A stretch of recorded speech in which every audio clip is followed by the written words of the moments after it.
আসসালামু আলাইকুম ওয়া রাহমাতুল্লাহি ওয়া বারাকাতুহু। ইন্নাল হামদুলিল্লাহ ওয়াস সালাতু ওয়াস সালামু আলা রাসূলিল্লাহ ওয়া আলা আলিহি ওয়া সাহবিহি আজমাইন মান তাবি'আহুম বিইহসান ইলা ইয়াউমিদ্দিন ওয়া বা'দ। সম্মানিত ভিউয়ার্স, দর্শক ও শ্রোতাবৃন্দ, আমরা আজকের মাসিক আলোচনায় যে বিষয়টি নিয়ে আলোচনা করব তা হলো মৃত্যুর আগে অবশ্যই করণীয় কিছু কাজ আছে, আমল আছে প্রত্যেক মুসলিমের জন্য। এটা জরুরি, প্রত্যেককেই মৃত্যুবরণ করতে হবে। মৃত্যুর আগে এই বিষয়গুলো 16টা বিষয়, মোট 2 ভাগে বিভক্ত। একটা মৃত্যুর আগের সময়ে কিছু টাইম থাকতে এমন বিষয় 12টি, যা প্রত্যেকটি জরুরি এবং ফরজ। আর একটা হলো মৃত্যু হাজির হয়ে গেছে, এখন উপস্থিত, যেটা আমরা বলি যে মৃত্যুর সঙ্গে লড়ছে, সেই তখন 4টে কাজ। এটা হলো মৃত্যুর আগে। মৃত্যুর পরে বিষয়টি ইনশাআল্লাহ আগামী মাসে ইনশাআল্লাহ আলোচনা করা হবে, যে বড় বিষয় এটাকে ভাগ করতে হয়েছে। তাহলে আমরা মৃত্যুর আগে করণীয় বিষয় নিয়ে আসছি। এই আলোচনার প্রত্যেকটি বিষয়ে সহিহ সনদে সাব্যস্ত। আমরা এমন কিতাব থেকে আলোচনা করছি যেটা সহিহ ছাড়া অন্য কোনো দুর্বল বর্ণনা এখানে আনাই হয়নি। সেটা হলো আহকামুল জানায়েজ, জানাজার বিধান। শেখ আলবানী রাহিমাহুল্লাহ তিনি সহিহ বিষয়গুলো নিয়ে আসছেন এবং বেদাতগুলো থেকে সতর্ক করেছেন, যেন কোনো কাজ বেদাতি না হয়ে যায় মৃত্যুর সময়, মৃত্যুর আগে এবং পরে। শেষ সময় মানুষের কোনো কাজ এমন না হয় তুমি আসলে রাসূলুল্লাহ সাল্লাল্লাহু আলাইহি ওয়াসাল্লামের তরিকা বহির্ভূত কোনো কাজ যেন আমরা করে নেবো, সেই জন্যই এই বইটা লিখেছেন। আল্লাহ আমাদের সবাইকে তৌফিক দান করুন, জানার এবং আমল করার তৌফিক দান করুন, আমিন। তো মৃত্যুর আগে যে বিষয়গুলো আমাদের অবশ্যই করতে হবে, এমন 12টি বিষয়। প্রথমে শুরু করছি। প্রথম বিষয়টি হলো যে অসুস্থ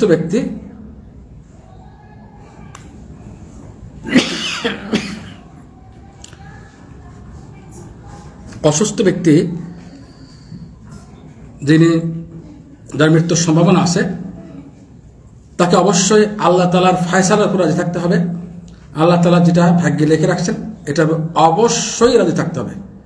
কারণ এই মৃত্যুর আগে মানে তার ভাগ্যের শেষ ফয়সালা। এখন যদি ভাগ্যে বিশ্বাস না থাকে, আমরা আগেও বলেছি ঈমানের মোট 6টি মূল স্তম্ভ বা রুকন রয়েছে। তার মধ্যে একটি হলো ভাগ্যে ভালো মন্দ বিশ্বাস করা। যে বিশ্বাস হারা হয়ে যায় কেউ, তাহলে বেঈমান হয়ে মারা যাওয়ার সম্ভাবনা আছে। তাহলে আল্লাহ তাআলার ফয়সালা যেভাবে আসে তাকে মেনে নিতে হবে এবং এটার উপর সবরও করতে হবে। তেমন মৃত্যুর আগে কি করা যাবে না, আমার মৃত্যু এসে গেছে চিল্লাচিল্লি আমাকে করা যাবে না, আমাকে বাঁচাও, আমাকে ডাক্তার, এই যেগুলো গ্রামগঞ্জে হয়, অশিক্ষিত মানুষরা করে, এগুলো অবশ্যই করা যাবে না। অবশ্যই। তার মানে আমি ভাগ্য মানে নিচ্ছি না, আমি মরতে চাই না। অনেকে বলে মরতে চাই না, আমাকে বাঁচাও। তাকে বলতে হবে বাঁচানো এবং জীবিত রাখার মালিক একমাত্র আল্লাহ, কোনো ডাক্তার না, পৃথিবীর কোনো শক্তি না। নর্মাল পানি লাগবে, ঠান্ডা বেশি অসুস্থ। তো 1 নম্বর বললাম যে আল্লাহ তাআলার ফয়সালার উপর রাজি থাকা এবং এতে সবর করা। এরপর একটা হলো আরো আল্লাহ তাআলার উপরে সঠিক এবং ভালো ধারণা রাখা, যে আল্লাহ তাআলা অবশ্যই আমার কল্যাণ করবেন, দুনিয়াতেও কল্যাণ করেছেন, আখিরাতেও আমার জন্য কল্যাণ করবে কিছু রেখেছেন। এই জিনিসটা খুবই জরুরি, খুবই জরুরি। শয়তান ধোঁকা দিবে এটা না করার জন্য। আউযু বিল্লাহি মিনাশ শাইতানির রাজিম বলতে হবে, আউযু বিল্লাহি মিনাশ শাইতানির রাজিম। এটা যেন অবশ্যই থাকতে হয়। তাহলে দুনিয়ায় যখন আমরা জীবিত আছি, এই সময়টা আমাদেরকে ভয় বেশি থাকা ভালো, আশা কম থাকা ভালো। আশা বেশি হয়ে গেলে আল্লাহ কারীম না, সালাত আদায় করবে না। আল্লাহ কারীম বলে অন্যায় পাপাচার করবে, একবার আল্লাহ কারীম, আউযু বিল্লাহ। যদি বলে ব্যবসা বাণিজ্য বন্ধ করে দাও, আল্লাহ কারীম তোমাকে রিজিক দিবে, কয় না এটা না, কাজ না করলে হবে নাকি? চাকরি বন্ধ করো না, কাজ না করলে কি এমনি আসবে রিজিক? তো এটাও করতে হবে, আখিরাতটাও করতে হবে, না করলে হবে না। যাই হোক, আল্লাহ তাআলার উপর ভালো ধারণা রাখতে হবে, খুবই জরুরি। 3টে বিষয় 1 নম্বর পয়েন্ট আছে। একটি হলো আল্লাহ তাআলার ফয়সালার উপর রাজি থাকা। এরপরের বিষয়টা সবর করা, যেটা আল্লাহ তাআলা ফয়সালা করেছেন। 3 নম্বর বিষয়টি হলো আল্লাহ তাআলার উপরে ভালো ধারণা রাখা, যে আল্লাহ অবশ্যই তার জন্য কল্যাণকর কিছু রেখেছেন সামনে। মহানবী সাল্লাল্লাহু আলাইহি ওয়াসাল্লাম বলেন, বিশুদ্ধ হাদিস, মুসলিমের হাদিস, সহিহ মুসলিমে, আজবান লি আমরিল মুমিন, মুমিনদের কার্যকলাপ খুবই আশ্চর্যজনক, প্রত্যেকটি কাজ তার কল্যাণজনক। এটা মুমিন ছাড়া আর কারোর জন্য সম্ভব না। যদি কোনো মুসিবত এসে যায়, যদি কোনো খুশির বিষয় আসে, তখন সে আল্লাহ শুকর আদায় করে এবং শুকর আদায় করলে আল্লাহ নেয়ামত বাড়িতে তার জন্য কল্যাণ করা হয়। আর যদি কোনো মুসিবত এসে যায় তার জীবনের যে কোনো ক্ষেত্রে, মুসিবত কার আসে, তখন সে সবর করে এবং সবরের ফল আল্লাহ তাআলা কোরআনে ঘোষণা করেছেন। কতটুকু? 100 না 200 না 500 না 600 না 1000, কে বলতে পারে? সবরের ফল আল্লাহ কোরআনে ঘোষণা করেছেন। যে বলতে পারে তার প্রাইস, হাত তুলতে হবে, আগে হাত তুলতে হবে। হ্যাঁ, বেগয়রি হিসাব আরবি বলছে, বাংলা বলো বেহিসাব। সবরের কোনো নির্দিষ্ট ফল আল্লাহ ঘোষণা করেন নাই, যে সালাতের ফল আছে, সিয়ামের আছে, জাকাতের আছে, হজের আছে, এগুলো সব বর্ণনা করেছে, কিন্তু সবরের ফলের কোনো হিসাব বর্ণনা নাই এবং কোনো সংখ্যা বর্ণনা নাই। আল্লাহু আকবার, বেহিসাব, অসংখ্য, কোনো হিসাব মধ্যে আসবে না, ক্যালকুলেশনের বাহিরে। আমি ট্রিলিয়ন বলবো, তো ক্যালকুলেশন, হাজার ট্রিলিয়ন ট্রিলিয়ন ট্রিলিয়ন বলবো, হ্যাঁ আরো আছে হিসাব, সেক্সিলিয়ন আছে না নাই, 33 শূন্য আছে, তাই না, এত বলবো, যা বলবো এটা ক্যালকুলেশন, ঠিক না ঠিক না, ক্যালকুলেশনের বাহিরে আল্লাহ দিবেন। তার মানে আল্লাহ তালা এটা কি রেখেছেন, কে বলতে পারে? আল্লাহ তালা উজ্জ্বল রেখেছেন, অর্থাৎ গোপন রেখেছেন। ওটা ওই সময় ছাড়া, পুরস্কার দেওয়ার সময় ছাড়া আগে বোঝা কোনো সম্ভব না, কারণ আগে যদি আমি বুঝে যাই, আমার বুঝে এসে যায়, তাহলে কি হবে না প্রফেসর ভাই, তাহলে কি হবে না, যদি আগে আমি বুঝে যাই এত দিবেন এরকম দিবেন, ধারণা করতে পারি, তাহলে কি হবে না? কে বললো বেহিসাব থাকবে না, হিসাব এসে গেল, ক্যালকুলেট হয়ে গেল। হ্যাঁ, তো সুতরাং এখানে 3টা পয়েন্টই খুব জরুরি। মৃত্যুর আগে মহানবী সাল্লাল্লাহু আলাইহি ওয়াসাল্লাম আরো বলেন, বিশুদ্ধ হাদিস, তোমাদের কেউ মৃত্যুবরণ করবে না আল্লাহ ব্যাপারে সুধারণা ছাড়া। তার মানে সুধারণা না করে মৃত্যুবরণ করতে নিষেধ করছেন। তার মানে সুধারণা করতে হবে মৃত্যুর আগে, এরপর মৃত্যুবরণ করতে হবে। যদি কারো সুধারণা থাকে, পাশের যারা থাকবে, আত্মীয় স্বজন অথবা যারাই থাকবে, পরিবারের মেম্বার, তাকে অবশ্যই কথাগুলি বলতে হবে, মুখস্থ রাখতে হবে যে সুধারণা না করে আল্লাহ তাআলা বলেছেন, আল্লাহ তাআলার উপর সুধারণা না করে মৃত্যুবরণ করা নিষেধ, আল্লাহ নিষেধ করেছেন। এই বিষয়গুলো জানাতে হবে, হয়তো ফিরে আসবে সঙ্গে সঙ্গে ইনশাআল্লাহ। এই জন্য সবাইকে ডেকেছি জানার জন্য। 2 নম্বর পয়েন্ট, 12 পয়েন্টের 2 নম্বর পয়েন্ট, মৃত্যুর আগে। হ্যাঁ, একেবারে আশাও যেন 100% না হয়ে যায়, আবার ভয়ও যেন 100% না হয়। কি হতে হবে সেলিম? নাম ধরে জিজ্ঞাসা করবো। এমনি সমস্ত ওয়াজ লেকচার শুনে দাদা বা নাতি ওয়াজ শুনতে গেছে, এখন নদী আসছে, সব দাদা খুলে পার হয়, নাতি কয় দাদা এখন না শুনলেন যে সতর খোলা যায় না, আমার তো কয় বাবা 70 বছর পর্যন্ত নদীর উপরে ওয়াজ রেখে আসছে, এইসব ওয়াজ দরকার নেই, 70 বছর নদীর উপরে রেখে আসছে আর এরপর আনি নেই, বুঝছো নাতি? ওই দাদা নাতির কাহিনী চলবে না, এখানে সব জানতে হবে, প্র্যাকটিক্যাল করতে হবে, বুঝতে হবে, আমলের নিয়ত ছাড়া শোনা যাবে না, আমলের নিয়ত করে শুনতে হবে। মৃত্যুর ব্যাপার, কার মৃত্যু আসবে না? যদি আমি আর একজনের জন্য এই বিষয়গুলো না জানি, আমার জন্য কেউ জানবে না। থিওরি যেমনটি করবে তেমনটি পাবে, ঠিক না ঠিক ভাই? ঠিক, যদি আমি আর একজনের জন্য এগুলো সংরক্ষণ করে জেনে রাখি, তাহলে আমার জন্য কেউ না কেউ কি করবে, এগুলো জানবে এবং আমাকে শিক্ষা দিয়ে বোঝাবে। সুতরাং কি রাখতে হবে? 100% ভয়ও না, আবার 100% কি না, আশাও না। সেলিম, কি করতে হবে? ইশারা করলাম, মধ্য, নস, বাংলা বলো, বাংলা 50-50 বলে, সেখানে ইংলিশ, এটাই বাংলা। 50% বললে বুঝবে না, 50-50 সব বুঝে, এটাই বাংলা। 50-50 রাখতে হবে। হ্যাঁ, তবে একটু আশা বেশি রাখতে হবে, হোক 55-45, 45-55 এরকম হোক, অসুবিধা নেই, আশাটা বেশি, আশা যেন কমে না যায়। আল্লাহর আযাবের ভয় থাকতে হবে, আমি আমার গুনার কারণে আল্লাহ আযাব দিবেন, এই ভয় থাকতে হবে। আল্লাহর রহমতের আশাও থাকতে হবে। মহানবী সাল্লাল্লাহু আলাইহি ওয়াসাল্লাম একজন যুবকের মৃত্যুর সময় হাজির হলেন, উপস্থিত হলেন। তখন আল্লাহ রাসূল জিজ্ঞাসা করলেন, তোমার কি অবস্থা? তখন তিনি বললেন, হে আল্লাহ রাসূল, আমি আল্লাহর কাছে আশাও রাখি, আবার আমার গুনার ব্যাপারে আমার ভয়ও আছে। রাসূলুল্লাহ সাল্লাল্লাহু আলাইহি ওয়াসাল্লাম সুসংবাদ দিলেন যে কোনো বান্দার অন্তরে যদি এই দুটো জিনিস একত্রিত হয়, ভয় এবং আশা সমান সমানভাবে একত্রিত হয়, বিশেষ করে এই অবস্থা মৃত্যুর আগে, আল্লাহ তাআলা তাকে দান করবেন কি, যে যেটা আশা করছে, আশা আল্লাহ তাআলা পূরণ করবেন। আল্লাহু আকবার। কি হলো? দুটি ছিল, তাই না? আশা ছিল, ভয় ছিল। তো ভয়টা আল্লাহ কাটিয়ে দিয়ে কি করবেন পুরস্কার হিসেবে? যেটা আশা করেছে ক্ষমা, ওটা করে দেবেন। আবার বলি, আমি জিজ্ঞাসা করবো কথাটা, এটা মানে খুবই গুরুত্বপূর্ণ পয়েন্ট, মৃত্যুর আগে কথা বলছি। ওই যে সাহাবীকে, যুবককে কি বললেন? যুবক অবস্থায় তার মৃত্যু এসে গেছে। এখানে শব্দটা আসছে সাপ, মানে যুবক অবস্থায়, মানে যুবকরাও মৃত্যুবরণ করতে পারে না, করে না? নাকি আমরা আজীবন বেঁচে থাকবো? আশা যুবকরা, যুবক কি আছে এখানে? ওই যুব সমাজকে দেখতেছি না, সব পৌর পর্যায়ে। এই কাউসার, যুব সমাজ। আরেকটা কে আছে এখানে? আরে বলো, যুবকরা মৃত্যুবরণ করতে পারে না? এটা একজন যুবক মহানবী হাজির হয়েছে তার মৃত্যুর আগে। তো যুবককে বলছে, তোমার কি অবস্থা? বলছে, আল্লাহ রসুল, আমি আশাও রাখি রহমতের আল্লাহ ক্ষমা করে দিবেন, আবার আমার গুনার ভয়ও আছে যে আজাদ দিবে, দুটো একসঙ্গে আসছে। মহানবী সাল্লাল্লাহু আলাইহি ওয়াসাল্লাম কি সংবাদ দিলেন? যে বলবে তার জন্য প্রাইজ একজন। সুসংবাদটা কি ছিল?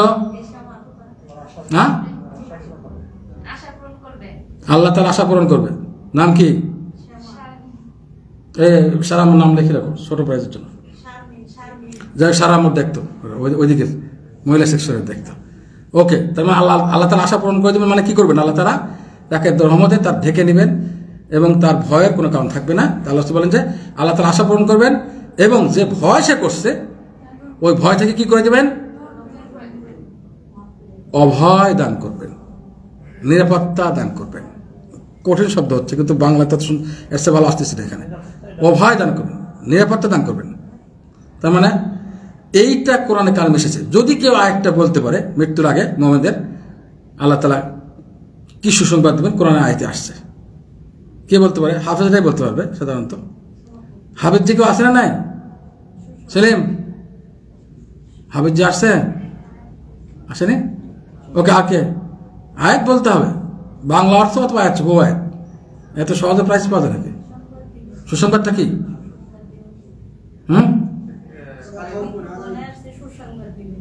আয়াতটা পড়তে হবে বাংলা অর্থ অথবা আরবি অর্থ। একজন তুমি বলতেছিলে, চেষ্টা করতেছিলে কিছুটা, পুরা বলতে হবে না। তারপরে এর আগে আয়াত আছে তো, আসল কথাটা এর আগে আছে, একটু এর আগের আয়াত, মানে এর ঠিক আগে। কে সুসংবাদ দিবেন? বলেই তো দিলাম। হ্যাঁ, আবশিরু, এবশির না, আরবি কোরআন। আবশিরু বিল জান্নাতিল্লাতী কুনতুম তুআদুন। ওই জন্য জান্নাতের সুসংবাদ নাও যার ওয়াদা তোমাকে দুনিয়াতে করা হয়েছিল। লা খাউফুন আলাইকুম ওয়ালা, তোমাদের জন্য কোনো ভয়ও নেই, সামনে কোনো ভয় নাই, আর টেনশনও নেই। পিছনের টেনশন নেই, সামনের ভয় নাই। কি করবে? আবশিরু বিল জান্নাতিল্লাতী কুনতুম তুআদুন। যে ওয়াদা আল্লাহ করেছিলেন, ওয়াদা পূরণ। ফেরেশতারা মৃত্যুর আগে সুসংবাদ দেবেন, এই সুসংবাদ নিয়ে সে মৃত্যুবরণ করবে। এজন্য মুমিনরা যদি মারা যায়, অনেক ক্ষেত্রে দেখা যায়, জরুরি না এটা যে তার মুখে কি হাসি অবস্থা মারা গেছে। আমি শশককে দেখেছি, এটা আমার শ্রীরঙের প্রিন্সিপাল সাহেবকে দেখেছি। ওই হাসিটা মৃত্যুর আগে করেছে, ওটা চেঞ্জ হয়নি। ওই যে সুসংবাদ নিয়ে পেয়ে গেছে না, সুসংবাদ পর তো হাসবে না, দেখ আমার টেনশন মুক্ত। মানে জন্মের পর থেকে নিয়ে শেষ জন্ম পর্যন্ত, শেষ পর্যন্ত যে সবচেয়ে বড় টেনশন মৃত্যুর আগে টেনশন, এবং সবচেয়ে বড় সুসংবাদ মৃত্যুর আগে সুসংবাদ। আল্লাহু আকবার। ওই সময় আল্লাহ তাকে নিরাপত্তা দান করবেন। ওই যে আশা ছিল, তো কোরআন আল্লাহ এটা বলেছেন। ইউ আর প্রাইজড, নাম লিখে রাখেন। 3 নম্বর পয়েন্ট, যতই অসুস্থ হোক না কেন, কোনোভাবেই মৃত্যুর আগে, অসুস্থ যত বেশি হোক না কেন, কোনোভাবেই মৃত্যু কামনা করা যাবে না।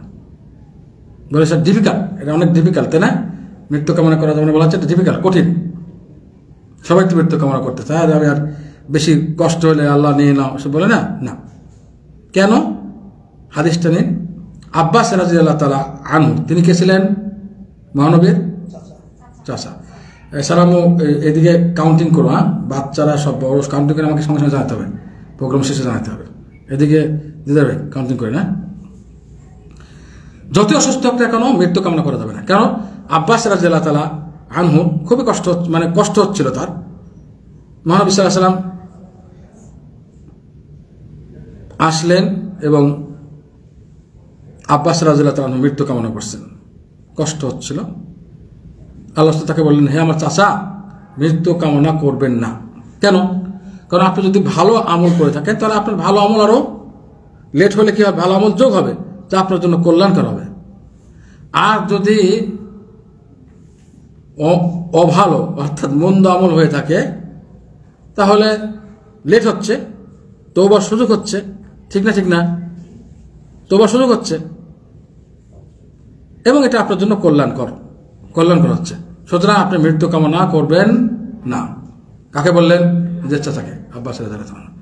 আমরাও কেউ মৃত্যুর সময় মৃত্যু কামনা করবো না, কষ্ট হলো, কারণ মুমিনের প্রত্যেকটা জিনিসই কল্যাণকর। যে লেট হলেও কল্যাণকর, তওবা শুরু হচ্ছে। আর যদি ভালো আমল করে যাচ্ছে তাও ভালো আমল এড হচ্ছে, একটা ভালো আমল এড হয়ে গেলে জান্নাতের মর্যাদা বেড়ে গেল, কোনো সন্দেহ নেই। এই জন্য মৃত্যু কামনা করা যাবে না কোনোভাবেই না। সেটা যদি মহানবী বলেন যে যদি মৃত্যু কামনা করার কেউ আশা করে, তাহলে এভাবে বলবে, হে আল্লাহ, যদি আমার জীবন আমার জন্য কল্যাণ করা হয় তাহলে আমাকে নেক হায়াত বাড়িয়ে দিন, আর যদি এটা আমার মৃত্যু আমার কল্যাণ করা হয় তাহলে আমাকে মৃত্যু দান করুন। এইভাবে বলতে পারে যে হায়াত বা জীবন কল্যাণ করা হলে আমাকে নেক হায়াত দিন, আর মৃত্যু যদি আমার কল্যাণ করা হয় তাহলে আমাকে মৃত্যু দান করেন। এটা কেন বলতে হবে? কেন ভবিষ্যৎ আমি জানি না যে পরবর্তীতে কি হবে। শেষ ভালো যার সব ভালো তার, এখন তো ভালো আছে, পরবর্তীতে ওই যে সামনে আসবে, যদি শেষ ভালো হয় পূর্বে আর কিছু দেখা দরকার নেই, খালাস, শেষ ভালো সব ভালো তার। 4 নম্বর পয়েন্ট, যদি কোনো হক মানুষের অধিকার থেকে থাকে, কোনোভাবেই অধিকার আদায়ে বিলম্ব করবে না, কোনোভাবেই। এটা করা নিষেধ, বরঞ্চ এটার ওসিয়ত করা তার জন্য ফরজ। রাসূলুল্লাহ সাল্লাল্লাহু আলাইহি ওয়াসাল্লাম বলেন, যদি কোনো মুসলিম ভাই আর এক ভাইয়ের উপরে কোনো অধিকার জুলুম থেকে থাকে, সেটা সম্মান হোক, মাল সম্পত্তি হোক, তাহলে কিয়ামত আসার আগে যেন এটা অধিকারটি কি করে দিয়ে দেয়, বা এটাকে ঢিসমিস করে নেয়, আপোষ করে নেয়, ক্ষমা চায় না। কারণ কিয়ামতের দিন দিনার দিরহাম পয়সা পাতি কোনোই কাজে আসবে না। ওই দিন কোনোভাবে পয়সা কোনো কাজে আসবে না। আসবে যে ওইটা ক্ষমাটা, অথবা অধিকার আদায় করে গেলে ওইটা কাজে আসবে। হ্যাঁ, তাহলে কি হবে? যদি অধিকার আদায় না করে, যদি ওই ব্যক্তি পাহাড় নেকামল নিয়ে ওঠে, অনেক নেকামল আছে তার, ওই নেকামল থেকে তাকে দিতে হবে। আর যদি কোনো নেকামল বাকি না থাকে, তাহলে ওই ব্যক্তি যার নালিশ আছে, যার হক রয়ে গেছে, ওই ব্যক্তির গুনাহ তাকে নিতে হবে। গুনাহ নিয়ে ওই ব্যক্তির গুনাহ হালকা করে ঋণ শোধ করতে হবে, মাথার উপর গুনাহ। এটা অন্য একটা হাদিসে কঠিন শব্দ আছে, পরবর্তী হাদিসটা। কঠিন শব্দগুলো আমি বলেই দিই। আল্লাহ রাসূল বলেন যে, তোমরা কি জানো যে দেউলিয়া কাকে বলে? মুফলিস। দেউলিয়া শব্দের অর্থ কে জানে? সরকার এখানে দেউলিয়া ঘোষণা করছে। যেমন আমার ইঞ্জিনিয়ার ভাইয়ের কোম্পানি, নাম নিচ্ছি না আমি প্রোগ্রামে, বড় মানুষের। তো দেউলিয়া মানে যার অনেক সম্পত্তি ছিল, বড় ইন্ডাস্ট্রির মালিক, কোটি শত কোটি হাজার কোটি টাকার মালিক, হঠাৎ করে মার খেয়ে যে দেউলিয়া হয়ে গেছে, আর তার কিছুই নাই। সরকার তখন দেউলিয়া ঘোষণা করে, এবং সরকার নিজে মানুষের অধিকারগুলো তাকে দিতে হয়, আদায় করে। এখানেও তাই সিস্টেম আছে, জানি না বাংলাদেশে এগুলো করে কিনা। দেউলিয়া হয়ে গেলে তাকে সরকার দায়িত্ব নিয়ে মানুষের অধিকারগুলো দিতে হবে। সেটা দেউলিয়া হয়ে গেছে, তাতে তো আর কিছু নেই। যদি অনিচ্ছাকৃত হয়, কোনো প্রাকৃতিক দুর্যোগের কারণে এমন কিছু হয়ে যায়, তো এটা বলছে আল্লাহ, দেউলিয়াকে তোমরা জানো? সাহাবা কেরাম বললেন, যে ব্যক্তির পয়সা পাতি নাই, কিছুই নেই, টাকা পয়সা সম্পত্তি নেই, ওই ব্যক্তি দেউলিয়া, তাই না? আমার উম্মতের দেউলিয়া হলো যে কিয়ামতের দিন কি উঠবে? সালাত, নামাজি, পাক্কা নামাজি। এই নামাজি ব্যক্তিরা ভালো করে খেয়াল রাখুন, সিয়াম, ফরজ নফল সবই পালন করে। যাকাত, পয়সা যাকাতও দেয়। কিন্তু দেখা যাচ্ছে কাউকে গালি দিয়েছে, কাউকে অপবাদ দিয়েছে, কারো মাল ভক্ষণ করেছে, কারো রক্ত বের করে দিয়েছে আঘাত করে, কাউকে মারধর করেছে, অথবা একজনকে দিবে, হ্যাঁ, এই ব্যক্তিকে তার নেকামল দিবে, এবং এই ব্যক্তিকে নেকামল দিবে। মানে প্রত্যেককে নেকামল দিতে নেকামল শেষ। যদি তার নেকামল শেষ হয়ে যায়, কিন্তু ফায়সালা এখনো বাকি আছে, নালিশ বাকি, তখন ওই সমস্ত মানুষ যাদের নালিশ রয়ে গেছে, জুলুম রয়ে গেছে, ওই ব্যক্তির জুলুম তাদের প্রতি, তাদের সব গুণাগুলো নিয়ে তার উপরে নিক্ষেপ করা হবে, অথবা ওই ব্যক্তিকে যে গুনার সবের পাহাড় নিয়ে এসেছিল, গুনার পাহাড় নিয়ে তাকে জাহান্নামে নিক্ষেপ করা হবে। এই দেউলিয়া, সাবধান যারা ধোঁকা খাচ্ছে, ধোঁকার মধ্যে রয়েছে। আমি তো অনেক নেকামল করি, যাকাত দেই, নামাজ পড়ি, রোজা রাখি, ধোঁকা থেকে সাবধান। আল্লাহ তাআলার মায়ের অনেক বড়, দুনিয়ার বাইর, আল্লাহর মায়ের দুনিয়ার বাইর, বলে না? তাদের অহংকার কখনো যেন না আসে। যে কোনো মুহূর্তে ধনাঢ্য ব্যক্তি দেউলিয়া হতে পারে, যে কোনো সময় অনেক নেকামলকারী ব্যক্তি অনেক গুনাহ নিয়ে মরতে পারে। সাবধান, এখানে কোনোভাবে করা যাবে না। সহিহ মুসলিমের হাদিস।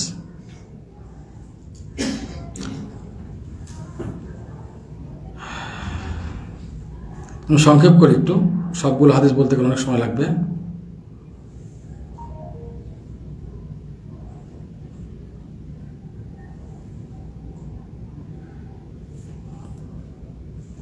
ওকে, 5 নম্বর পয়েন্টে চলে আসি।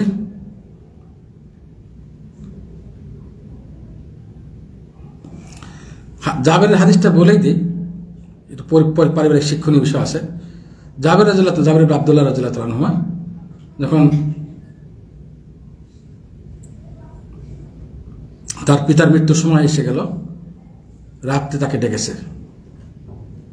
তো পিতা বললেন, আব্দুল্লাহ রাদিয়াল্লাহু আনহু বললেন যে আমি কালকে যুদ্ধ হচ্ছে, যুদ্ধে আমি কালকে শহীদ হয়ে যাব, এটা আমি দেখতেছি। রাসূলুল্লাহ সাল্লাল্লাহু আলাইহি ওয়াসাল্লাম সাহাবাদের মধ্যে আমি প্রথম শহীদ হব। তো নিয়ত করে রাখছে, যুদ্ধের মধ্যে ঢুকে শহীদ হবেন, পাক নিয়ত করে রাখছে, শহীদ হবেন নিয়ত করে যুদ্ধ যাচ্ছে। একটা যুদ্ধ করবো, দেখা যাক কে ভাগ্য আছে, একটা না আমি শহীদ হব, ওকে তার বাধা দিকে রাখতে পারবে না। তো বলছে যে আমি তোমার সে মূল্যবান কাউকে রেখে যাচ্ছি না। সন্তানকে বলছে, জাবেরকে বলছে, রাসূলুল্লাহ সাল্লাল্লাহু আলাইহি ওয়াসাল্লাম সারা, কিন্তু আমার অনেক ঋণ আছে, আমার ঋণ রয়ে গেছে, তুমি এই ঋণ পরিশোধ করবে, এবং তোমার যে বোনগুলো আছে, জাবের অনেকগুলো বোন ছিল, তোমার বোনদের ব্যাপারে তুমি কল্যাণ কামনা করবে। সুতরাং যাদের ঘরে বোন আছে, যার পিতা বৃদ্ধ, তার জন্য আব্দুল্লাহ তো আসলো না, বসে আছে কাজ করতেছে, আব্দুল্লাহর জন্য নসিহত এটা। তারও বোন আছে এবং বাবা বৃদ্ধ, প্রত্যেক ঘরে যারা আব্দুল্লাহ আছে তাদের জন্য নসিহত এটা। এটা যে বাপের ঋণ প্রথম শোধ করতে হবে। কারণ কি, ঋণ পরিশোধ না করলে জান্নাতের গেট বন্ধ, বরঞ্চ কোন কোন বর্ণনা আছে যে আযাব হবে, আসতেছে সামনে। মহানবী সাল্লাল্লাহু আলাইহি ওয়াসাল্লাম তাহলে এটা নসিহত ছিল। আর একটা বিষয়, 5 নম্বর বিষয় আসে। 5 নম্বর বিষয়টা হলো ওসিয়ত করে যেতে হবে, ওসিয়তে লেট করা যাবে না। রাসূলুল্লাহ সাল্লাল্লাহু আলাইহি ওয়াসাল্লামের হাদিস যে কোনো ব্যক্তি, মুসলিম ব্যক্তি যে 2 রাত যাপন করবে, যদি তার ওসিয়তের কোনো বিষয় থাকে, সেজন্য অবশ্যই 2 রাতের মধ্যে ওসিয়ত করে ফেলে, মানে 2 রাতের বেশি লেট করা যাবে না। কোথায় থাকবে ওসিয়তটা? লিখিত অবস্থায় বালিশের নিচে থাক, মাথার কাছে। যে মৃত্যুর সঙ্গে সঙ্গে ওসিয়তটা বুঝতে পারে কি ওসিয়ত ছিল। জরুরি ওসিয়ত থাকলে করে ফেলতে হবে, 2 রাতের বেশি যেন ওসিয়ত ছেড়ে না যায়। যদি ওসিয়ত থাকে, যেমন কেউ আছে ওয়ারিস, যে কিন্তু সে বঞ্চিত হচ্ছে ইসলামিক নিয়মে, হয়তোবা দাদাকে মারা গেছে, বাবা সম্পত্তি পায়নি, তাই না? তো এই নাতির বাবা মারা গেছে দাদার আগে, তো এই নাতি দাদা রয়ে গেছে, কি করবে? ওসিয়ত করতে হবে, কারণ সে তো ওয়ারিস হচ্ছে না, হচ্ছে না ওয়ারিস হচ্ছে না, কারণ সে তার পিতার সম্পত্তি পাওয়ার আগেই তার পিতার মৃত্যু হয়ে গেছে, দাদা এখনো বেঁচে আছে। দাদা মৃত্যু হয়ে গেলে না ওয়ারিস হতো, নাতি তো কিছু পাচ্ছে না ইসলামিক আইনে, তো তার ওসিয়ত করতে হবে, এই জরুরি। দেখবে যে আমার নাতিটা কতটুকু পাওয়ার যোগ্য আমার অন্য ছেলের তুলনায়, এমন না যে অন্য ছেলের তুলনায় তাকে বেশি দিবে, তাও না। ওসিয়ত লেট করে যাবে না।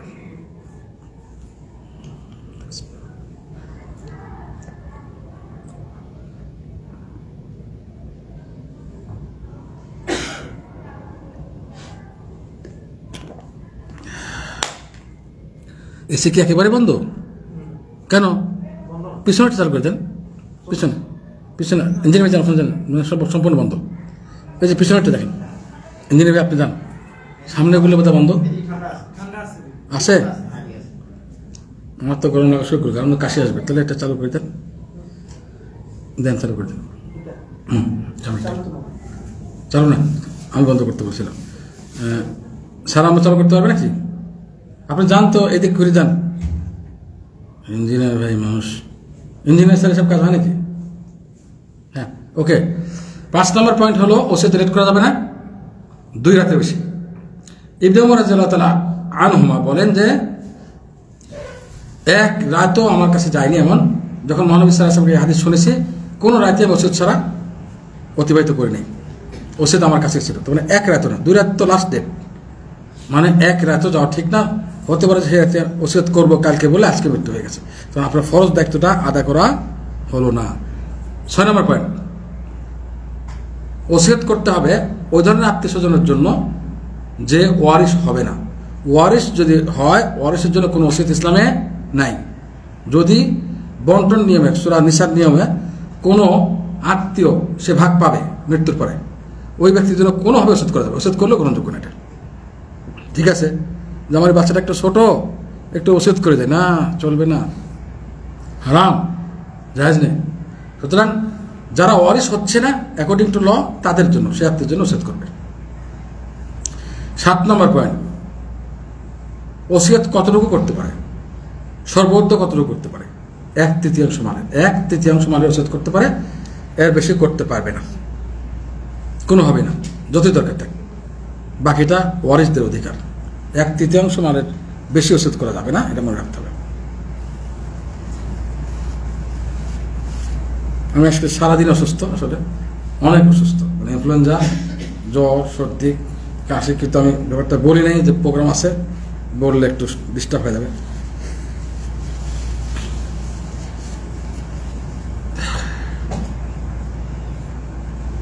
সাত নম্বর পয়েন্ট, 1/3 মানের বেশি ওসিয়ত করা জায়েজ নেই, এটা ইসলাম নিষিদ্ধ। বরঞ্চ ভালো হলো আরো কম করা, 1/3 লাস্ট, এর চেয়ে কম করা, যেটা প্রমাণ মহানবীর হাদিস, প্রসিদ্ধ হাদিস, এবং সাদ ইবনে আবি ওয়াক্কাস রাদিয়াল্লাহু আনহু বলেন যে মহানবী সাল্লাল্লাহু আলাইহি ওয়াসাল্লামের সঙ্গে আমি বিদায় হজে ছিলাম, অসুস্থ হয়ে গেলাম এবং মৃত্যুর সময় কাল এসে গেল। মহানবী সাল্লাল্লাহু আলাইহি ওয়াসাল্লাম আমার কাছে আসলেন, তখন আমি বললাম, হে আল্লাহ রাসূল,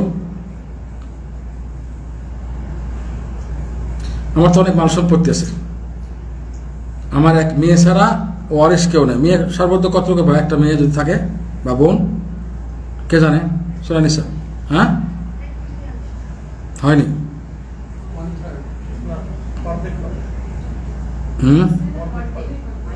অর্ধেক পাবে, গুড। যদি 2 জন থাকে, 2/3, গুড। একজন অর্ধেক পেয়ে যাবে, বাকি অর্ধেক কোথায় যাবে? তাই না? তো বলছে আমার তো অনেক মাল সম্পত্তি, আমি এক মেয়ে ছাড়া কেউ নেই, আমি আমার 2/3 মালের ওসিয়ত করতে চাই। আল্লাহ বলে, না করো না। বলে, তাহলে আমি অর্ধেক মাল ওসিয়ত করি? বলে, না, তাও না। তখন বললেন যে 1/3। আল্লাহ রাসূল বললেন, ঠিক আছে, এটাও অনেক বেশি, মানে ওইটা অনুমতি দিলেন, সর্বোচ্চ সীমা। ওই যে বললাম, ঠিক আছে, কিন্তু এটাও বেশি। কারণ হে সাদ, তুমি তোমার ওয়ারিসদেরকে অমুখাফেক্কি রেখে যাও, এটা অনেক ভালো। মুখাফেক্কি রেখে যাও, আসছে মানুষের কাছে হাত পাতবে, কি করবে? যখন দরকার হবে, তোমার মৃত্যুর পরে তোমার সন্তানরা বা তোমার ওয়ারিসরা মানুষের কাছে হাত পাতবে।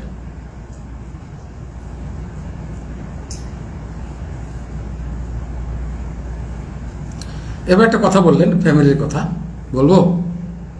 এ সাদ, তুমি যে কোনো খরচ তুমি পরিবারের জন্য করো, যদি আল্লাহর রাস্তে করো, এটা সব তুমি পাচ্ছ। এমন কি বলবো, এমন কি কে বলতে পারে? মহিলারা জানে বিষয়গুলো। স্ত্রীর মুখে যে লোকমাটা দিচ্ছ, একটু খাবার তুলে দিচ্ছ, এটাও তোমাদের জন্য কি সাদকা। আল্লাহু আকবার।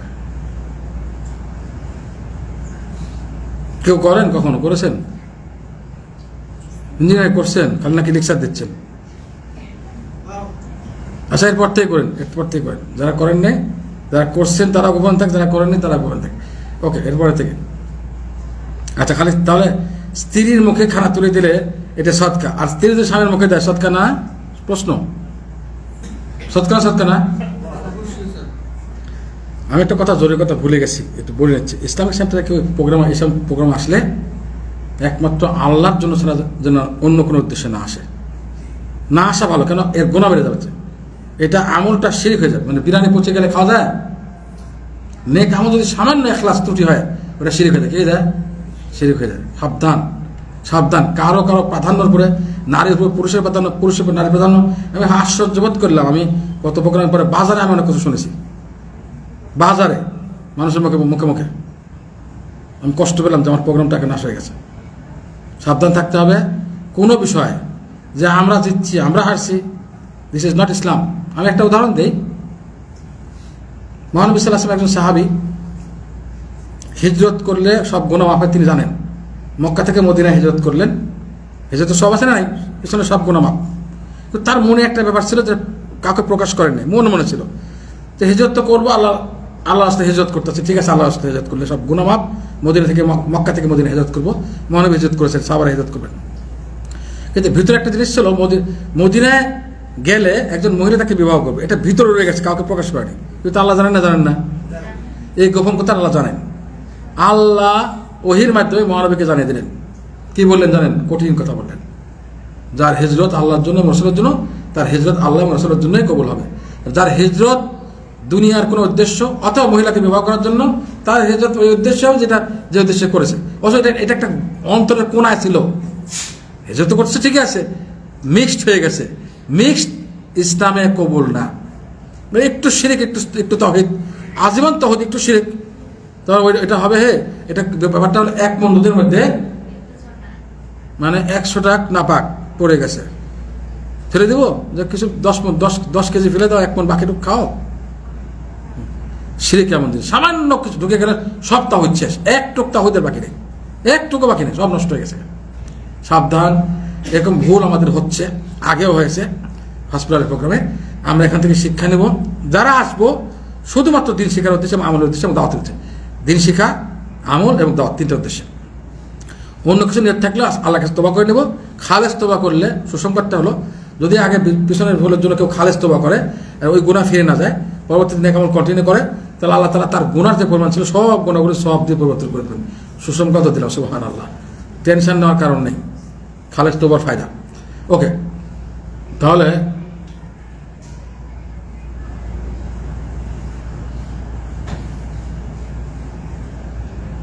লাস্ট পয়েন্ট কি ছিল? সদকা। 8 নম্বর পয়েন্ট, ওসিয়ত করার সময় 2 জন সাক্ষী রাখতে হবে। কয়জন সাক্ষী রাখতে হবে? মুসলিমদের থেকে 2 জন সাক্ষী রাখতে হবে। যদি কোনো সিচুয়েশন এমন হয়, বিশেষ করে যারা আমাদের ইউরোপ আমেরিকা আছে তাদের জন্য কখন ডিফিকাল্ট হতে পারে, মৃত্যু হাজির হয়ে গেছে কিন্তু মুসলিম 2 জন পাওয়া যাচ্ছে না, তাহলে কি করতে হবে? অমুসলিম থেকেও 2 জন সাক্ষী রাখতে হবে। সাক্ষী রাখতেই হবে ওসিয়ত, কেন সাক্ষী না থাকলে ওসিয়ত গ্রহণ করবে না। ওয়ারিশ সাহেব বলে আমরা তো জানি না যে ওসিয়ত করছে আমার বাপ, এটা ওই প্রমাণ, এই জন্য লিখিত রাখতে তখন পেয়েছি নাই, লিখিত রাখেনি, মৃত্যু এসে গেছে, হঠাৎ করে আসে না মৃত্যুর সময়, তাতে 2 জন সাক্ষী রাখতে হবে। লিখতে না পারলেও সাক্ষী অবশ্যই রাখতে হবে। মুসলিম না পারলে অমুসলিমদের রাখবে। ওকে, এটা কোরআন আয়াত নিয়ে এসেছে, যেটা কি পথের মধ্যে যদি কারো মৃত্যু এসে যায় কি করবে এ সম্পর্কে। সূরা, কোন সূরা এটা কে বলতে পারে? বাকারা। ইয়াইয়ুহাল্লাযীনা আমানু শাহাদাতু বাইনিকুম ইযা হাদারা আহাদাকুমুল মাউত হিনাল ওসিয়্যা। কোন সূরা?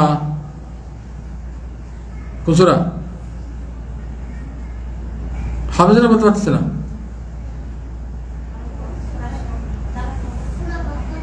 সূরা বাকারা কে বললো বাবা? আমির হামজা। তোমাকে কেউ শিখিয়েছিল? নিজে বলেছো? নিজে বলেছো? তাহলে তোমাকে প্রাইজ দেবে। আমির হামজা লিখে রাখেন, আমির হামজা, দেখছেন?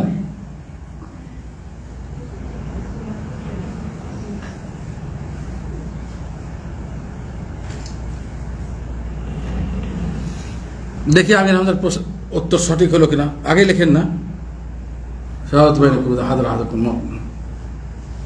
না বাবা, সূরা মায়েদা হয়ে গেল যে, মুশকিল না, তুমি না জেনে বলেছো। সূরা মায়েদা 106 নম্বর আয়াত দেখে নিবে ভাই। সূরা মায়েদা 106 নম্বর আয়াত। খালাস, আমি লম্বা আয়াত পড়লাম না। 9 নম্বর পয়েন্ট, যে ফরজ কাজগুলো মৃত্যুর আগে করতে হবে, তার 9 নম্বর পয়েন্ট আসছে, ওসিয়া লিল ওয়ালিদাইন ওয়াল আকরাবিন, অর্থাৎ পিতা মাতার জন্য, নিকটতম আত্মীয় স্বজনের জন্য ওসিয়ত করতে আল্লাহ কোরআনে বলেছেন না বলেন নাই? বলেছেন।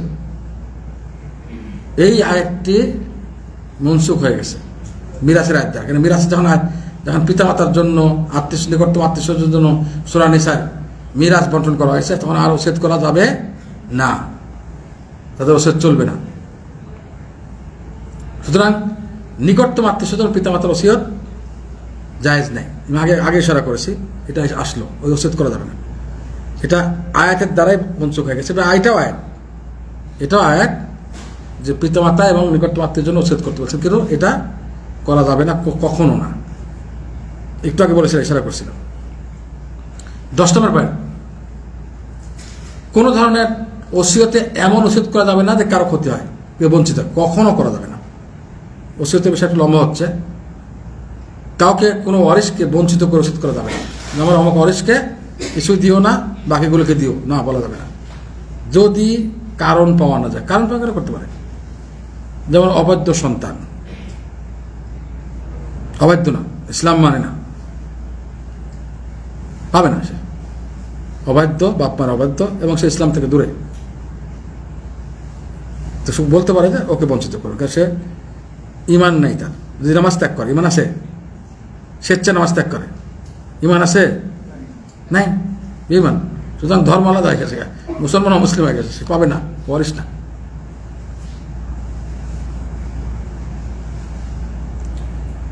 আল্লাহ রাসূল বলেন যে লা দারার, কোনো ক্ষতি করা হবে না এবং কারো ক্ষতির সম্মুখীন হবে না।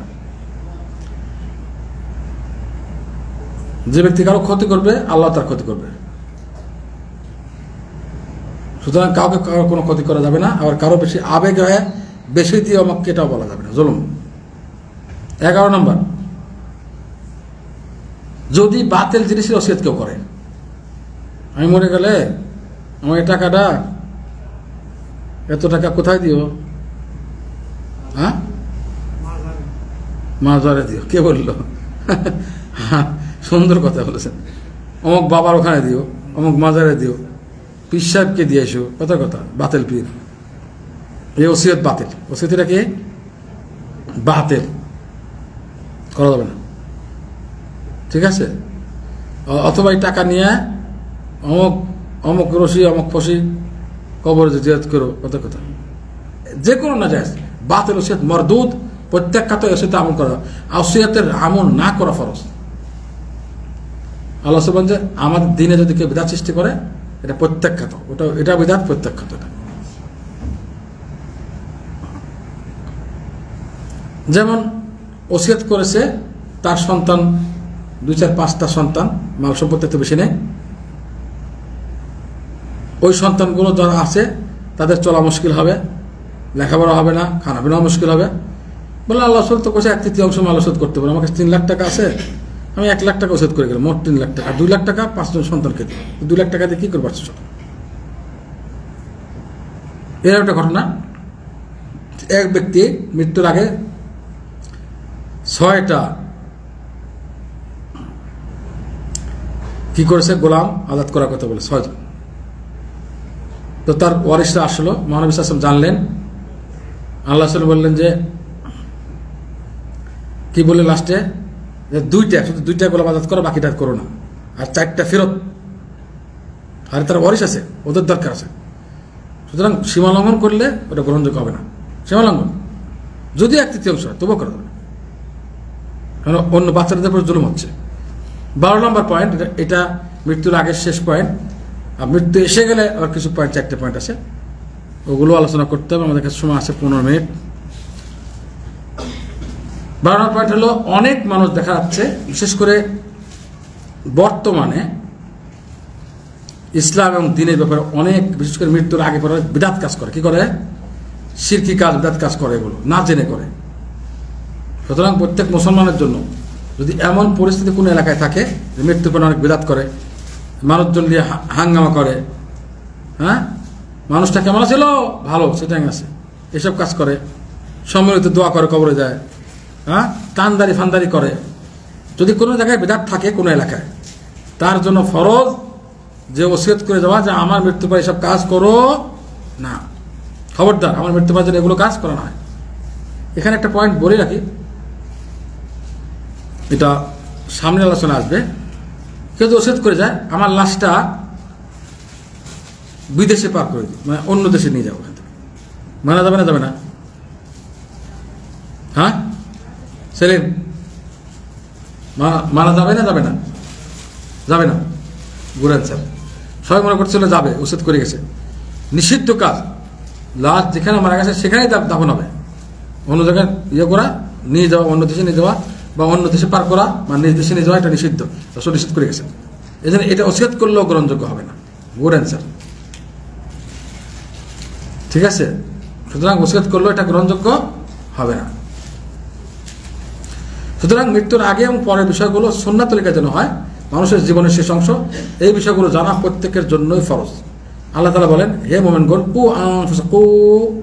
আনফুসাকুম ওয়া আহলিকুম নার, তোমরা নিজেকে আগুন থেকে নিজেদেরকে রক্ষা করো এবং তোমাদের পরিবারজনকে রক্ষা করো, যা জাহান্নামের কি হবে, লাকড়ি বা খড়ি হবে হলো মানুষ এবং পাথর। সুতরাং রক্ষা করা জরুরি বিধাত শিরক থেকে, এবং নিজেকে সেভ করা জরুরি। এ ধরনের কাজ যদি মৃত্যুর সময় বা মৃত্যুর পরে কেউ করে, এর দায় আপনাকে নিতে হবে, এর গুনাহ আপনাকে নিতে হবে, যদি আপনি ওসিয়ত না করেন।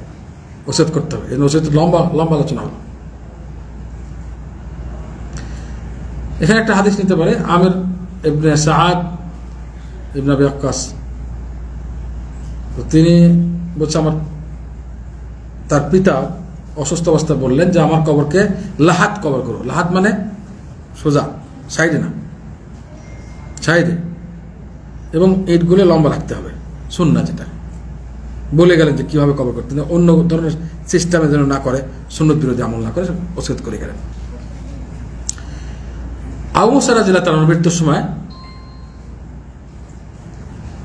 কি বললেন, ওসিয়ত করলেন, আমার জানাজার ব্যাপারে মারা গেলে তোমরা লেট করো না, এবং আমার জানাজায় কোনো মশাল টশাল যেন না থাকে, আগুনের কুপি টুপি আছে না, নিষিদ্ধ। এবং আমার জানাজায় আমার এবং আমার মাঝখানে, মাটির মাঝখানে যেন কোনো কিছু না দাও। অনেক সময় খাটি বাটি করে দেওয়া হয় না, নিশ্চিত করছেন সরাসরি মাটির সঙ্গে যেন আমার সম্পর্ক থাকে, লাশের সঙ্গে মাটি। তিনটা কথা বললেন। এবং আমার 4 নম্বর বললেন যে আমার কবরের উপর যেন কোনো ঘর তৈরি করা না হয়, নিষিদ্ধ। কবরের উপর ঘর তৈরি করা, মাজার বানানো, পাকা করা নিষিদ্ধ। এরপর তিনি বললেন যে আমি তোমাদের সাক্ষী রাখছি, যারা মৃত্যুর পরে, মৃত্যুর শোকে বিভিন্ন কাজ করে, শোক প্রকাশে গিয়ে ইসলাম বিরোধী, যেমন অনেকে বুক চাপড়ায় না, আবার অনেকে কাপড় চোপড় ফিরে ফেলায়, অনেকে কি করে মাথা নেড়ে করে ফেলে। এই সমস্ত কাজ যদি কেউ করো, আমি তোমাদের এই সমস্ত কর্ম থেকে সম্পূর্ণ দায় মুক্ত, আমার দায় না, আমি ওসিয়ত করে গেলাম। তখন ওই আশেপাশের লোকজন বলে, আপনি কি সব বিষয়ে মহানবীর কাছ থেকে শুনেছেন? বলে, হ্যাঁ, মহানবীর কাছ থেকে শুনেছেন। তবে নিষিদ্ধ কাজগুলো যেগুলো চলে গ্রামে, এলাকায়, নিজ এলাকায় যেগুলো ইসলাম বিরোধী কাজ চলে মৃত্যুর আগে পরে, এগুলো সব গুণে গুণে একটা একটা করে নিষেধ করতে হবে। এগুলো কাজ করবে না, যদি কেউ করো আমার দায় না, আল্লাহকে সাক্ষী রেখে মৃত্যু করতে হবে। মনে থাকবে, কোন গ্রামে মৃত্যুর আগে পরে বিধাত হয় না? আছে, প্রত্যেক গ্রামে হয়। সুতরাং সাবধান থাকতে হবে, ওসিয়ত করে যেতে হবে। ইমাম নববী রাহিমাহুল্লাহ সুন্দর একটা কথা দিয়া এই 12 পয়েন্ট শেষ করছে। আমার মৃত্যুর কাছাকাছি এসে গেলে আর কিছু পয়েন্ট আছে, 4টে পয়েন্ট সংক্ষেপে আলোচনা করে শেষ করবো। ইমাম নববী রাহিমাহুল্লাহ বলেন কিতাবুল আজকার, তার জিকিরের কিতাবে, তো প্রত্যেক মানুষের জন্য খুবই জরুরি যে যদি কোনো এলাকায় কোনো নির্দিষ্ট অভ্যাস অথবা রেওয়াজ থাকে যেটা ইসলাম বিরোধী বিধাত থাকে, তাহলে ওই বিষয়গুলো ওসিয়ত করে যাওয়া প্রত্যেকের জন্য খুবই জরুরি। এই কথা যেটা আমি কিছুক্ষণ বলার চেষ্টা করছি। এবার মৃত্যু কাছাকাছি এসে গেছে, ঠিক প্রথম কাজ কি করতে হবে? 4টে পয়েন্ট সংক্ষেপে। যে মৃত্যু ব্যক্তির পাশে যে থাকবে, সে শাহাদা লা ইলাহা ইল্লাল্লাহ তালকিন করবে, মানে এটা বলে দিবে, একবার বললেই হবে, একবার বললেই হবে। মহানবী বলেন তোমাদের মৃত্যু প্রায় মানুষদেরকে লা ইলাহা ইল্লাল্লাহ তালকিন করো, মানে বলে দাও একবার। যার শেষ কথা লা ইলাহা ইল্লাল্লাহ হবে মৃত্যুর সময়, সে ব্যক্তি জান্নাতে প্রবেশ করবে। পিছনে যা হয়েছে হয়েছে, ওরা দেখার বিষয় না, পিছনে যা করেছে করছে। যদি সে এই কথা বলতে পারে, মুক্তি বের হয়, সব মাপ, সে জান্নাতে চলে যাবে। আল্লাহ তাআলা বলেন যে ব্যক্তি মারা যাবে এই কথা বিশ্বাস করে যে আল্লাহ ছাড়া কোনো সত্য উপাস্য নেই, সে ব্যক্তি জান্নাতে যাবে। আল্লাহ তাআলা আরো বলেন যে ব্যক্তি মৃত্যুবরণ করবে কারোর সাথে শিরক না করে, কোন ধরনের শিরক সে জীবনে করেনি, অন্য গুনাহ থাকতে পারে, তাহলে জান্নাতে প্রবেশ করবে, সব মাফ করতে আল্লাহ পরোয়া করবে না, শিরক করে নেই। এই হাদিসগুলোর দ্বারা কি বোঝা গেল? তালকিন করা উচিত, হয়তো ভুলে গেলে স্মরণ আসবে। এই কিন্তু আরেকটা বিষয় মনে আরো বলেন যে মৃত্যু কাল এসে গেলে অসুস্থ ব্যক্তি যারা অথবা মৃত্যুপ্রায় ব্যক্তি তাদের সামনে মন্দ কথা বলো না, ভালো কথাই বলবা, মানে নেগেটিভ কথা না বলে পজিটিভ কথা বলতে হবে, তার কল্যাণকর কথা বলতে হবে, সে ভালো, তার ভালো দিক উল্লেখ করতে হবে। কারণ ফেরেশতারা প্রত্যেকটি কথায় কি বলে? আমিন। সাবধান মৃত্যু এসে গেলে, কেন যেন যদি কেউ কিছু জেনে থাকে ওটা গোপন করবে, ভালো কথাগুলি বলবে, কেন ফেরেশতা আমিন আমিন বলে যাচ্ছে। 14 নম্বর, আমাদের আর 3টা পয়েন্ট আছে। মৃত্যুর সময় তালকিন করা উদ্দেশ্য এটা না, এটা একটা ভুল ধারণা যে আমি শুনলো কিনা আবার বলো আবার বলো, না, দিস ইজ রং। আমি একবার বলতে হবে আমাকে, এটা শরীয়তের আদেশ, আমি বলে দিছি। শোনানো শর্ত না, মৃত্যু ব্যক্তি শুনলো কিনা তাকে বারবার ডিস্টার্ব করা। সম্ভবত একজন সালাফ বড় মুহাদ্দিস শাইখুল হাদিস ইবনুল মুবারক হতে পারে, অন্য কেউ হতে পারে, বড় শাইখুল হাদিস, তার সামনে এক ব্যক্তি এসে বারবার তালকিন করতেছে, বারবার লা ইলাহা ইল্লাল্লাহ। মৃত্যু প্রায় এইখান থেকে উঠে বলছে, একবার বলছো খালাস, আমাকে বিরক্ত করছে কেন? একবার বলছো তোমার দায়িত্ব শেষ, এর নাম মুহাদ্দিস শাইখুল হাদিস। আল্লাহু আকবার। মৃত্যু করে বলছে, আমাকে বারবার বলে আমাকে ডিস্টার্ব করছো, কষ্ট দিচ্ছ, খালাস, তুমি একবার বলছো তোমার দায়িত্ব শেষ, বারবার এটা বলো কেন? তার মানে শোনানোর উদ্দেশ্য না, একবার বলা এটা হলো শরীয়তের হুকুম, আপনার দায়িত্ব একবার বলে দেবো বাস। শুনলো কিনা এটা আপনার দায়িত্ব, বললো কিনা এটা দায়িত্ব আপনার না, এটা ভুল ধারণা। এটা বলছি শেখার মানে অনেক মনে করে শোনাতে হবে, এটা ভুল ধারণা, এটা মোটেই ঠিক না, এবং এটা একটা মিস আন্ডারস্ট্যান্ডিং, হাদিস থেকে মিস আন্ডারস্ট্যান্ডিং নেওয়া হয়েছে।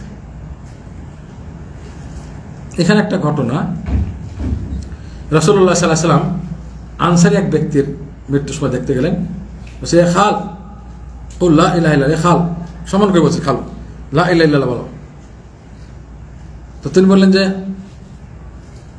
খাল নাকি খালা, খালু নাকি মামা, খালু মানে মামা, আরবিতে খাল মানে মামা, মামা না চাচা?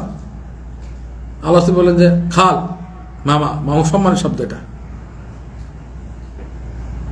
অথবা বললেন যে আমার জন্য কল্যাণকর, আমি এটা বলবো লা ইলাহা ইল্লাল্লাহ, এটা ওই মৃত্যুপ্রায় ব্যক্তি বলেন। আল্লাহ বললেন হ্যাঁ এটাই বলো, লা ইলাহা ইল্লাল্লাহ, কল্যাণকর কথা বলতে হবে, অকল্যাণ এটা একবার বললে শেষ, দায়িত্ব শেষ।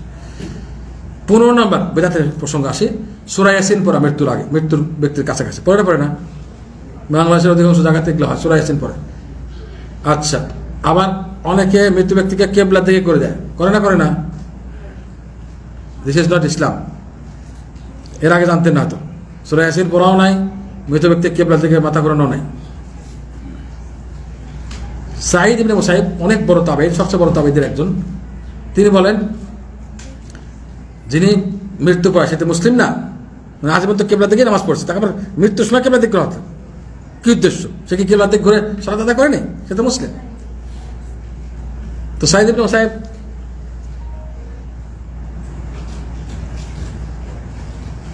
জুরা ইবনে আব্দুর রহমান তিনি বলেন যে আমি সাঈদ ইবনে মুসাইবের মৃত্যুর সময় আমি গেলাম, এবং তার আরেকজন প্রসিদ্ধ তাবেঈ হবেন, সাঈদ ইবনে মুসাইব তাবেঈ, তার অসুস্থ সময় গেলেন, আবু সালমা ইবনে আব্দুর রহমান তার কাছে আছে।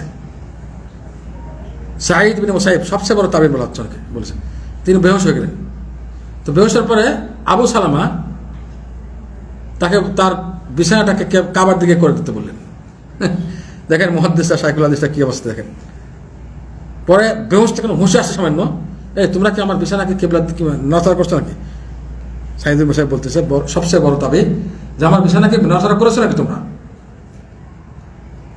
বলছে হ্যাঁ করেছি।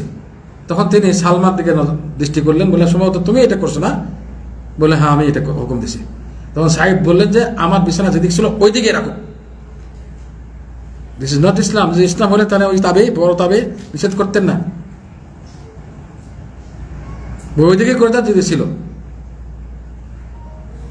তার মানে কেবলার দিকে বিছানা করাও নাই, মুখ করাও নাই, কিছু নেই, যেদিকে আসে সেদিকে। মৃত্যুর সময় মৃত্যুর কালে তার যে বেহুশ হয়ে যায় আর কোনো ইবাদত বন্দেগী তা নাই, আছে? মানে মুসলিম আজীবন কেবলার দিকে না সালাত পড়ছে, এখন কেবলার দিকে না করলে সে অমুসলিম হয়েছে? নাই, এটা নাই। এটা একটা বিদআত। সূরা ইয়াসিন পড়া, কিবলা দিকে করা, এগুলো ভিত্তিহীন, কোনো আমল এগুলো নাই, জেনে রাখেন। এগুলো হবে বিভিন্ন জায়গাতে, তখন বলতে গেলে মানবে না। শেখ আলবানীর কিতাবের রেফারেন্স দিয়ে। 16 নম্বর লাস্ট পয়েন্ট, যদি কোনো অমুসলিমের মৃত্যু আসে ওখানে যাওয়া উচিত কিনা। যদি আপনার ফ্রেন্ড হয়, পরিচিত কেউ হয়, যাবেন। কেন যাবেন বলেন তো, কেন যাবেন? কেউ বলতে বলে তাকে প্রাইজ দেওয়া হবে ইনশাআল্লাহ, যদি প্রাইজ। হ্যাঁ,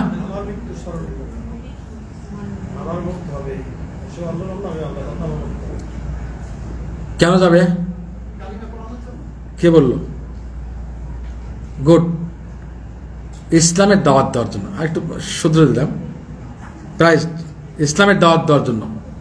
ইঞ্জিনিয়ার আপনার দেখতে, ইসলামের দাওয়াত দেওয়া হতে পারে মৃত্যুর আগে সে ইসলাম কবুল করবে এবং সে তার জীবনের সব গুনাহ হবে, জান্নাতে চলে যাবে। একটা ঘটনা, মহানবী সাল্লাল্লাহু আলাইহি সাল্লাম একজন খাদেম ছিল, মহানবীর ইহুদি খাদেম, বাচ্চা ইহুদি একটা বাচ্চা খেদমত করতো, মৃত্যু এসে গেছে। মহানবী সাল্লাল্লাহু আলাইহি সাল্লাম তাকে দেখতে আসলেন, তার পিতা তার সামনে, তার কাছে আসে। আল্লাহ রাসূল বললেন, আসলিম, এ তুমি ইসলাম গ্রহণ করো। খাদেম, ইহুদি বাচ্চা খেদমত করতে আল্লাহ রাসূল। তার পিতা তার কাছে আছে, পিতার দিকে দৃষ্টি করতেছে, আমার বাবা কি বলে, আমি তো বাবার ধর্মের না। তখন তার বাবা বললেন, ইহুদি জানে ভালো করে মহানবী সাল্লাল্লাহু আলাইহি ওয়াসাল্লাম সত্য এবং হক, এটা জানেন তিনি। তখন তার পিতা বললেন যে, আতি আবুল কাসেম সাল্লাল্লাহু আলাইহি ওয়াসাল্লাম, তুমি আবুল কাসেমের আনুগত্য করো, মানে শোনো তার কথা, ইসলাম গ্রহণ করো। তখন তিনি কি বললেন? ওই ব্যক্তি, ওই ইহুদি বাচ্চা ইসলাম গ্রহণ করলো। আশহাদু আল্লা ইলাহা ইল্লাল্লাহ আশহাদু আন্না মুহাম্মাদান রাসূলুল্লাহ। রাসূলুল্লাহ সাল্লাল্লাহু আলাইহি ওয়াসাল্লাম বের হলেন এবং আল্লাহ শুকরিয়া আদায় করলেন। আলহামদুলিল্লাহিল্লাযী আনকাযাহু মিনান নার, ওই আল্লাহর শুকরিয়া যার, যে আল্লাহর মেহেরবানিতে ওই ব্যক্তিকে জাহান্নাম থেকে আল্লাহ রক্ষা করলেন। মৃত্যুর আগে যদি ইসলাম কবুল করে সব কোনো জাহান্নাম থেকে বেঁচে গেল সে। আর এই সওয়াবটা কার আমল পাচ্ছে? আপনার আমল। যখন ওই ব্যক্তি মারা গেল, আল্লাহ রাসূল বললেন, সাল্লু আলা সাহিবিকুম, তোমরা এর জানাজা পড়ো। সাহাবাদের আদেশ করলেন। দেখলেন, এবার টাইম আছে আমার কাছে 2 মিনিট। যদি মহিলাদের কোনো প্রশ্ন থাকে, গভীর প্রশ্ন করতে পারে, 2 মিনিট টাইম। বা পুরুষদের, একটা পুরুষ একটা মহিলা, অথবা দুটি মহিলা প্রোগ্রাম, তো ফ্যামিলি প্রোগ্রাম, এজন্য সুযোগ দিচ্ছে। কারো কোনো প্রশ্ন আছে? কেউ কোশ্চেন করতে চান? আমরা 11টা বার শেষ করতে চাচ্ছি, যে কোশ্চেন না থাকে খালাস। আছে কারো কোনো কোশ্চেন? একটা বলেন, মাইক কই আপনার? ওকে, এদিকে আগে। ওকে, মহিলাদের প্রশ্ন আগে। হ্যাঁ, এখানে সময় লাগবে। আল্লাহর প্রতি বিশ্বাস করে এবং ইমানের সাথে সব বিশ্বাস করে, জোর বলতে হবে, এখানে লাইভ প্রোগ্রাম হচ্ছে। এর সাথে সে এই বিশ্বাস করে যে আল্লাহ সব জায়গায় বিরাজমান, আল্লাহ নিরাকার, এরকম যদি বিশ্বাস করে, তাহলে তার ইমান ভঙ্গ হবে না। তাকে কি শেখানো হয়েছে? তাকে কোনো গ্রহণযোগ্য শেখদের কাছে নিয়ে আসা হয়েছে? দোষটা কি তার না আমাদের দোষ? যারা জেনে তাকে হেদায়েতের প্রয়াস দেখায়নি। যদি এটা তাকে শেখানো হয়, যারা শেখায়নি তাদের দোষ। কিন্তু তার আসল ইমান নাই, সে শিক্ষা অর্জন করতে পারেনি, জ্ঞান কম ছিল। আসল ইমান নাই, বেঈমান কাফের হয় মারা গেছে, এরকম বলা যাবে না।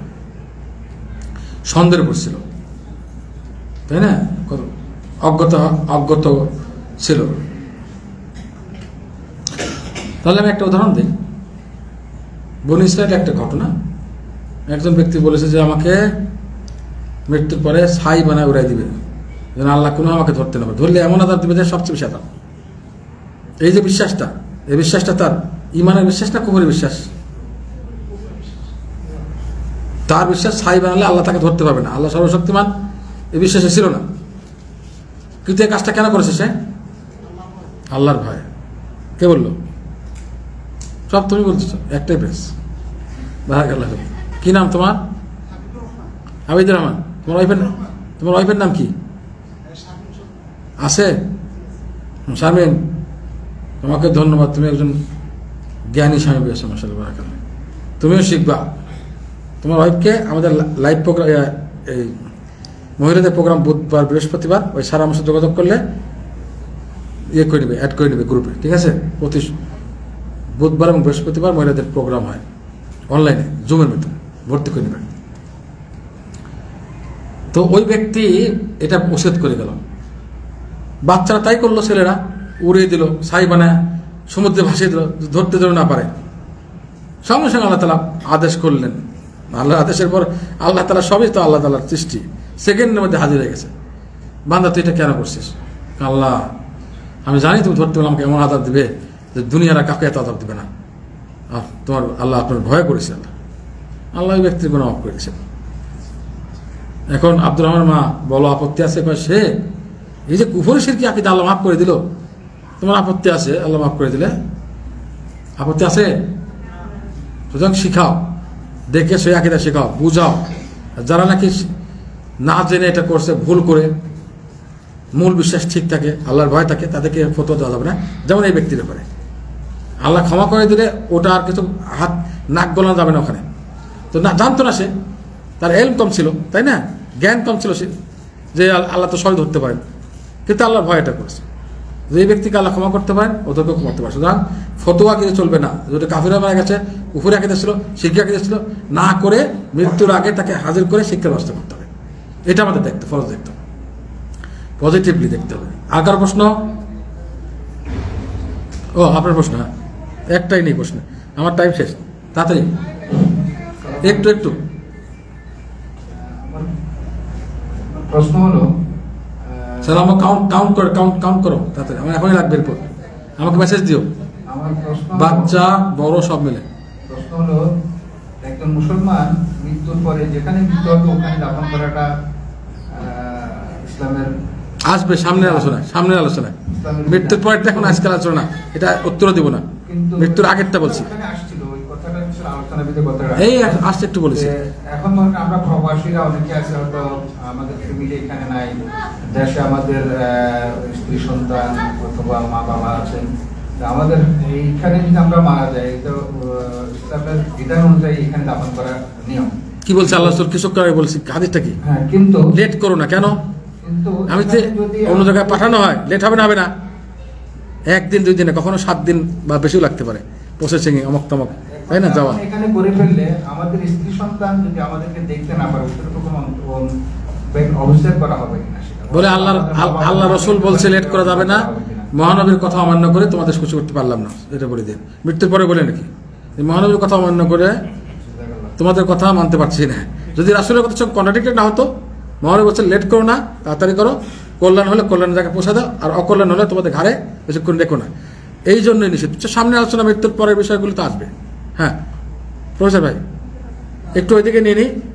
ওকে, একটা এদিকে একটা এদিকে। ওকে, ওইদিকে সারা প্রশ্ন তাড়াতাড়ি করতে হবে, আমার যে কোনো মুহূর্তে কাছে শুরু হবে। হ্যাঁ হ্যাঁ, প্রশ্ন মহিলাদের মাইক অন করতে হবে।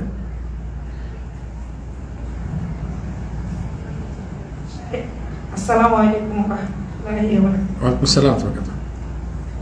কোনো মহিলা যদি গর্ভাবস্থা মারা যায়, সে কি কিয়ামতের মাঠে ওই অবস্থায় উঠবে? যদি এহরাম অবস্থা মারা যায়, ওই ব্যাপার আসছে, এহরাম অবস্থা উঠবে। বাকি গর্ভাবস্থা মারা গেলে গর্ভাবস্থা উঠবে, এই বিষয়টা না দেখে বলতে পারবো না, না জেনে বলতে পারবো না। ওটা কি তার কষ্ট হবে? কষ্ট মানে মারা গেলে আমার কষ্ট হয় নাকি? পেটে বাচ্চা নিয়ে যে উঠবে, আমি তো বলি নাই পেটে বাচ্চা নিয়ে উঠবে, বললাম এটা না দেখে বলা যাবে না, না জেনে কথা বলা যাবে না ইসলাম সম্পর্কে।